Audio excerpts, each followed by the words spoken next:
嗨，大家好，我是坦平叔，带大家真正的中国。今天是2024年11月19号，这一期咱们聊一聊财政部公布的10月份财政收支情况，还有这个社会的消费情况，还有这个化债以及相关的一些信息。昨天呢，就11月18号，财政部发布的2024年10月财政收支情况。数据显示1到10月，全国一般公共预算收入184981亿元，同比下降1.3%。1到10月，全国一般公共预算支出221465亿元，同比增长2.7%。什么意思收入是在下降，然后这个支出是在增长。想一想对吧？你们家或者你自己工资在下降，但是你的开支还在增加。10月份全国一般公共预算收入同比增长5.5%，其中税收收入同比增长1.8%，年内首次正增长。这个数字耐人寻味按通常情况税收同比正增长，那就说明这个企业对吧，经济都是有所好转。如果企业经济没有好转或者没有明显的改善，但是税收却增长了，大家自己想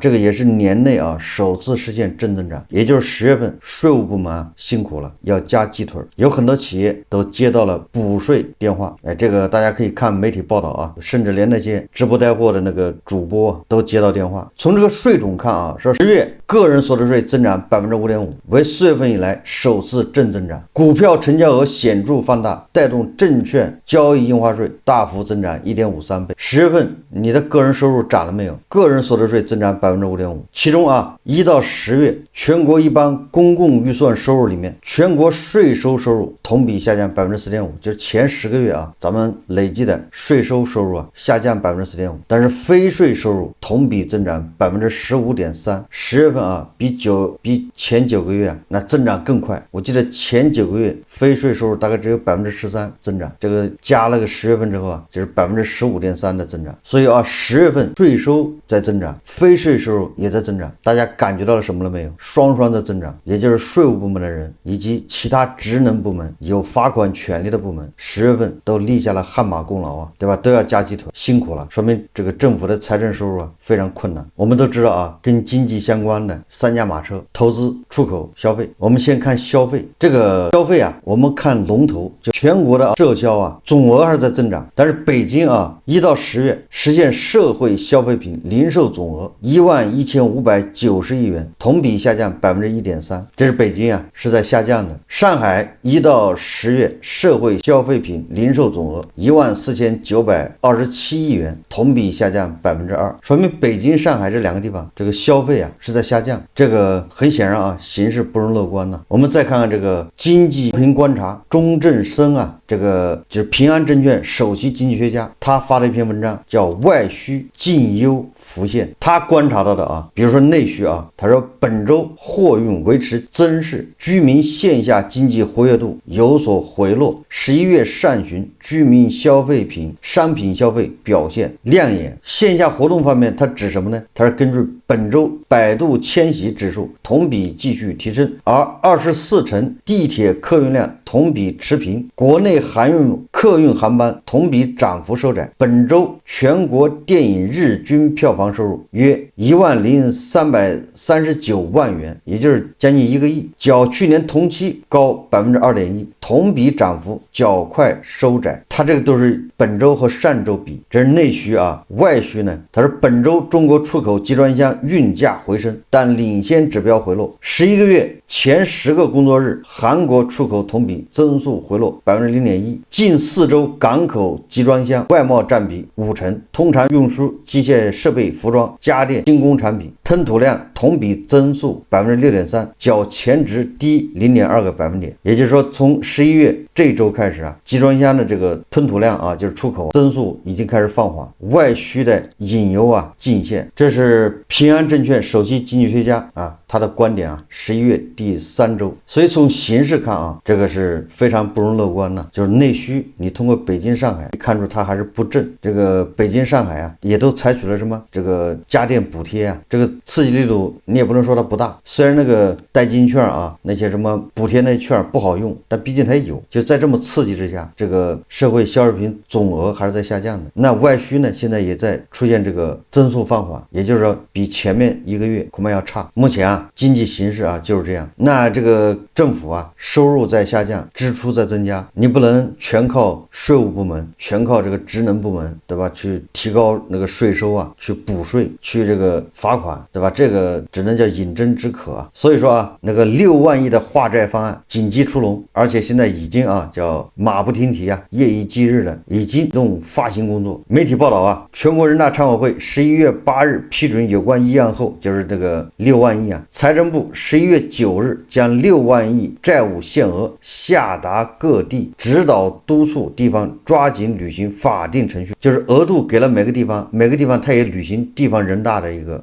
每个地方的债务限额增加，稳妥做好发行工作，妥善安排债券资金。目前财政部正在按照国务院决策部署，紧锣密鼓落实，加强对地方的政策指导，利用好6万亿地方政府债务限额，更好发挥增量政策效应。按照这个财政部部长的这个说法啊，6万亿地方政府这个债务置换是要分3年完成的，那1年2万亿，也就是意味着啊，11月、12月这2个月，这地方政府要完成2万亿的债务置换工作。实际上，通过这个媒体报道啊，这个方案，也就是说，它提高地方政府的债务上限，那大家就明白了啊，你不用担心什么物价飞涨。这我在以前节目也说过了，这纯粹就是个债务置换，它让地方政府提高债务限额，让地方政府自己发债，对吧？也就是上面批准你可以债务的上限增加，然后你地方政府啊，人大一通过就行了，然后你去发债。那这个跟央行没关系，不是央行把钱给到地方政府，所以这不叫放水，对吧？没有水放，哪来的什么通胀？说白了啊，没有增量资金，那就是现在地方政府抓紧这2个月，赶紧要发债，就把这个东西要让人买，让银行、让机构，地方政府发债，机构去认购，机构的钱是谁的，对吧？还是那些个人投资人的钱，或者其他的投资人的钱，银行去买，银行的钱那都是储户的，是你呀，是我们存在工行的钱，他拿去买地方债。这个地方政府把债发完之后呢，他不就拿到钱了吗？然后把这到期的啊，很多这个他的借款，对吧？他的债务去还。咱们这个地方政府的债，根据这个公开的资料啊，好像是40万亿吧，还是45万亿啊，反正就这个量级啊。然后这个隐性债务14万亿，现在就是要把这隐性的14万亿变成政府的债，政府的这个发的债时间稍微长一点，利息低，而那个隐性债务利息很高，而且它这个期限一般都比较短啊，所以他就是干这个事情。每一个地方政府都像美国联邦政府一样，美国联邦政府的债务限额现在到了35万亿，对吧？他要往上提，那个就要众议院、参议院同意，也要走程序。但是美国政府他就希望债务上限要提，要不然政府没钱，然后政府的税收啊、收入就是还那个利息，所以美联储要发债啊，就这意思吗？不是，每个政府发债啊，然后去各个国家去认购，包括美联储他也去买。咱们呢是地方政府债务限额给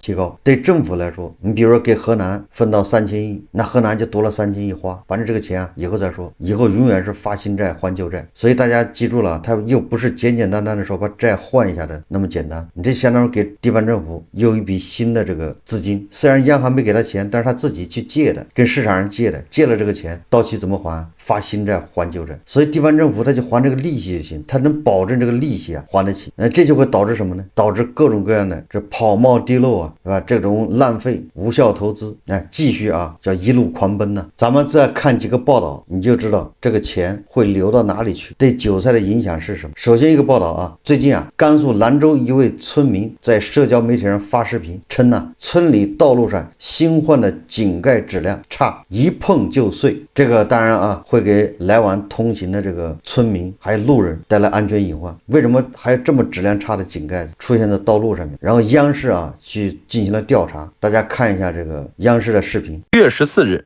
家住甘肃省兰州市城关区青白石街道石沟村的村民陈连润在社交媒体上发布了一则视频。在陈连润的视频中，这种井盖一只手就能轻松拎起来，铁锹并没有用多大力气就敲下了一块，就比你这啥稍微厚些个架可以都拿好了，再把倒了把它点下去了。视频发布后，很快在网上引起了热议，网友将涉事井盖称为牛皮纸井盖，并质疑新换不久的井盖为何质量堪忧。村民拍摄的画面显示，当时破损的井盖标号为 B125 型，按照国家标准 B125 型井盖承重为 12.5 吨，一般用于人行道、非机动车、小车停车场及地下停车场。用于通行机动车的村庄主要道路，至少要选择承重25吨的 C250 或者承重40吨的 D400 型井盖。也就是说，视频中的井盖承重不足要求的一半。明显不合格的井盖为何被用在了路面上？记者了解到，事发路段是一段新建路面，属于石沟村道路安全防护工程，还未正式验收交付。道路新建总长525.5米，投资254.11万元，用来改善石沟村村道高低不平、雨水、污水管道因路基沉降断裂频发的情况。项目合同中新建的污水井和井盖只有3个，按照村里的要求，施工方对合同外发生破损的40个井盖也进行了更换。在施工过程中，有4个井盖遭到损坏，村里要求施工队把这4个井盖进行更换，但施工企业的供货商仓库里承重40吨的井盖暂时缺货，因此施工负责人指示工人先买几个便宜的井盖，临时过渡一下。我们当时就跟我们原来的供货商联系以后，这40吨井盖现在没现货，我们就现在就是临时采购几个井盖，先把这井盖子换上了。我就说是你买个不要买第40的，因为我们要换，我们你这个便宜先拉上就行了。在企业负责人张小海的要求下，工人在建材市场上以单价160元，先后2次购买了4个 B125 型井盖，按照村里的要求，对破损的4个井盖进行了更换。即便是如施工方所说，临时过渡的 B125 井盖，平时也用于停车场等地，也应该起到一定的安全防护作用。为什么会出现视频中铁锹一碰就碎的现场呢？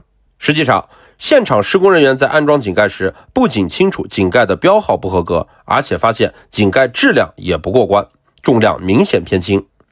首先，这个重量上我们拿上轻轻的，也不是说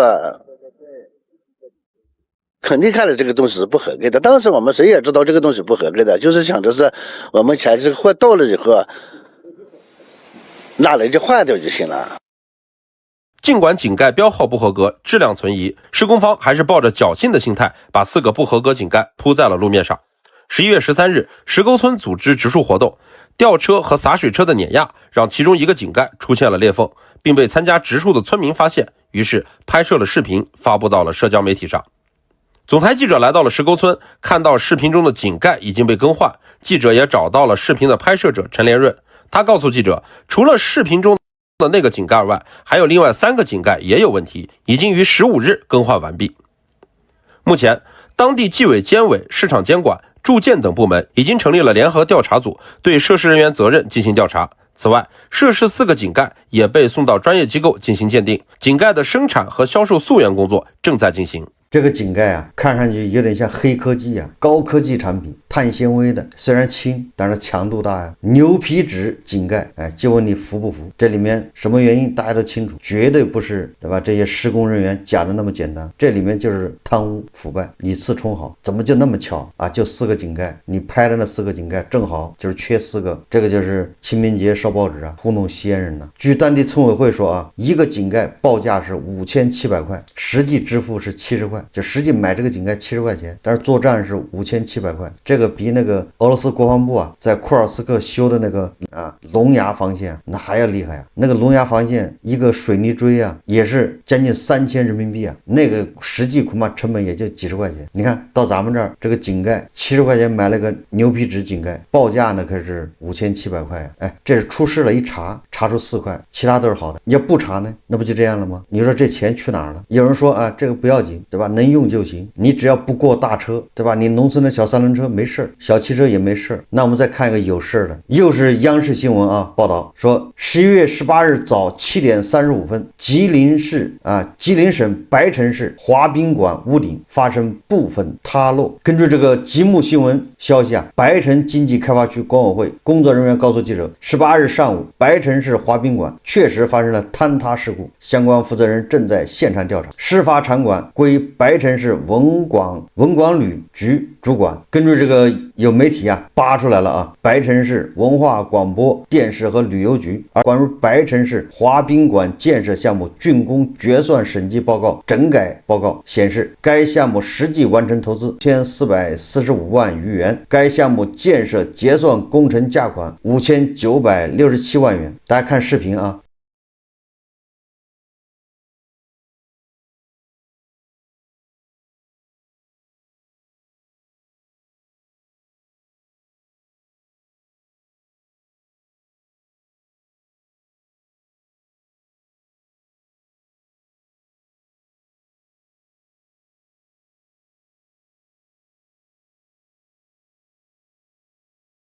你看看，幸好啊，万幸，当时场馆是关着的，里面没有人，因为不在营业时间内塌的，这真是万幸呐！大家还记得吧？我记得是东北长春还是什么地方，还是前年冬天，对吧？也是一个学校里面一个体育场馆，屋顶坍塌，里面有很多孩子正在里面训练篮球还是什么排球，结果造成了重大的伤亡。我记得那一次啊，咱们节目还介绍了，好像是屋顶是放了什么，堆放了一些旁边那个项目的施工材料，堆在那个屋顶上面，导致屋顶压垮。那这一次这个滑冰馆那上面可是啥都没有啊，自己垮下去的，5200多万就搞了个这么东西，实际上跟井盖是一样的，能在井盖上糊弄，那这个场馆上一样可以糊弄，以次充好，假冒伪劣，那这都可怕呀！你说体育场馆那个顶直接掉下来，这个不是一般的跑毛地漏啊，对吧？这个钢结构啊，或者这些强度，对吧？这些钢材标准，就说明这里面多大的腐败。哎，如果你认为这个因为是建筑质量问题，对吧？材料以次充好，这是关于质量，但是啊，关于这个建筑质量，那也是分情况，对待老百姓呢，有可能就以次充好，对吧？这些老百姓用的质量没有办法得到保证，但是当官的用的这个质量应该能得到保证。如果质量得不到保证，那就增加预算，钱给多一点，对吧？你总得用点好材料，因为涉及到老百姓的东西啊，它的预算本来就少，油水本来就低，它只好啊，对吧？买这个纸糊的这个井盖，你不这么弄，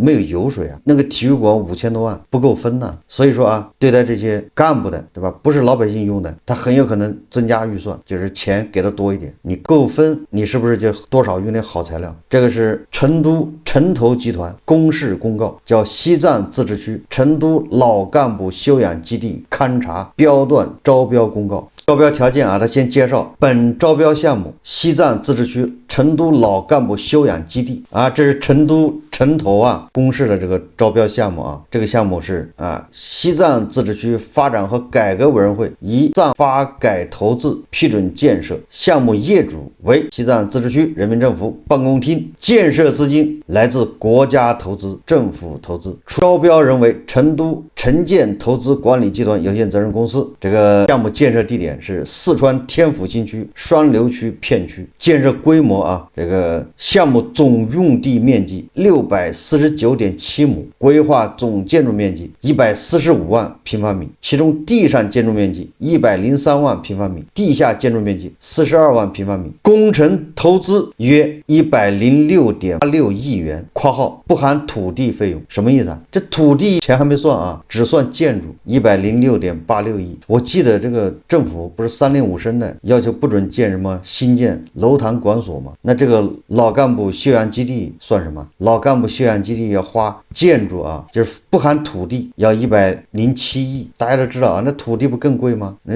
成都天府新区啊，双流片区那地不值钱是吗？你从农民手上争来那也得花钱呢，100多亿啊，盖一个老干部基地多会享受啊！我相信啊，他不可能搞那个牛皮纸井盖，也不可能那个老干部中心那个房顶啊会塌下来，因为钱给的多啊，这100多亿得够多少人分呢？这是多大的一块唐僧肉啊！所以我在以前就说过啊，对吧？要想化债啊取得效果，你这些跑冒地漏你不去堵住，对吧？老干部休养中心100多亿，这个利息谁来付啊？他怎么产生收益啊？难道要对外开放是吗？对外营业？所以说你看看这些案例，你就知道，对吧？这个化债最后的效果会是什么？就是债越化越多，钱都去了这些权贵的腰包，对吧？政府这个化债啊，要想取得良好的效果，或者达到预期，或者部分达到预期，那第一个就要把这漏洞都给堵上，钱更多的用于民生，而不是这个，对吧？干部的享受，而不是给那些婆罗门去送温暖。现在社会就像高压锅一样，各个地方点就着啊！我看了今天啊，又通报常德，好像是湖南常德吧，又发生这个重大事故。昨天成都还有什么广西、南京各个地方都有，感觉是叫遍地开花呀！这说明民生出问题了，对吧？还把钱花在这些楼堂馆所这些面子工程，对吧？你不从根本上去解决问题，你老是堵有什么用呢？堵是堵不住的，对吧？可以想象啊，接下来很有可能要这个严加防范，还是采取堵的思路。大街上执勤的人也多了，保安的多了，安检更加严格，也就是花的钱会越来越多。你像啊，这个老干部休养基地这个钱，还有这个巡逻的人，对吧？这些成本，安检的成本越来越多，那也就是老百姓分的钱越来越少。老百姓分的钱越来越少，按照薇薇老师说的，那个小头越来越小，那老百姓压力就越大，越大力气就越重，越容易出问题。这就是就是恶性循环了。这个老干部休养基地啊，也不是说不能搞，那你可以把成都那些开发商卖不掉的房子，对吧？哪个小区或者几个小区给他一收，把它再收拾改造一下，还在这新建楼堂管所，你说你有多少债多少钱发下去，他糟蹋不掉。这关键啊，一个非常坏的释放效应就是劣币逐良币，就是有些地方啊，政府绞尽脑汁的在发展经济，哎，你不能说都没有啊，很多地方想办法引进外资搞产业链，结果对吧？你还不如那些天天举债的借钱的，反正叫会哭的孩子有奶吃，哎，最终是上面会伸手帮你解决，这不就造成一个劣币逐良币吗？你干的越多的越累的越得不到好处，反而那些不干活的只想这个举债借钱过日子的，反而过得越过越滋润。你看，这就是恶性循环。好，这期节目啊，我们就聊到这里，感谢大家收看。如果喜欢我的节目，欢迎订阅转发，也可以在下方留言评论，谢谢大家。